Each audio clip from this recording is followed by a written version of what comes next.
একজনকে ব্যবসার জন্য কিছু টাকা দিয়েছি, কোনো চুক্তি ছাড়াই তিনি আমাকে কিছু বেনিফিট দেয়, সো সেই টাকা গ্রহণ করা যাবে কিনা? আপনি টাকা ব্যবসার জন্য দিছেন, আপনার উদ্দেশ্য কি? প্রথম প্রশ্ন হলো এটা। আপনি যদি তাকে লোন দিয়ে থাকেন, হাওলাত দিছেন যে বাবা তোমাকে আমি 1 লাখ টাকা দিলাম, তুমি ব্যবসা করো, আমার মূল টাকাটা ফেরত দিয়ে আমার কোনো লাভ টাভ দেওয়ার দরকার নেই, আমি তোমাকে লোন দিছি, আমি ব্যবসার জন্য দেই নেই, এভাবে যে দিছেন আপনি, সে আপনাকে ফেরত দেওয়ার সময় তার নিজে থেকে কিছু বাড়ায় দিস, 2000, 5000, 10,000 বাড়ায় দিছে তার নিজে থেকে। আপনি কোনো চুক্তিও করেন নাই, আশাও করেন নাই, হয়তো আপনি কল্পনাও করেন নাই সে এরকম দিবে। দেওয়ার সময় সে বলছে ভাই আপনি আমার উপকার করছেন, এই জন্য আপনার মূল টাকা দিলাম, আর এগুলো আমি খুশি আপনাকে এমনি দিলাম, যেটা আমার উপকার করছেন আপনি।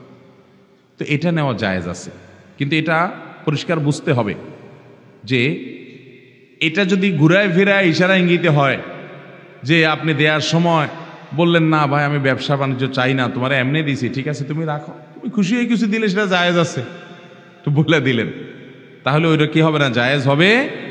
মানে যদি প্ল্যান পরিকল্পনা করে হয় তাহলে সুদ হবে। কুল্লু কারজিন জাররা নাফআন ফাহুয়া রিবান। আর দিয়েছেন আল্লাহর জন্য, উনি দেওয়ার সময় নিজে থেকে বাড়িয়ে দিয়েছেন, সেটা সুদ হবে না। এখন আপনি প্রশ্নে লিখেছেন ব্যবসার জন্য দিছেন। ব্যবসার জন্য দিছেন মানে সে ব্যবসা করবে সেজন্য হাওলাত দিচ্ছেন, সেটা হলে ঠিক আছে।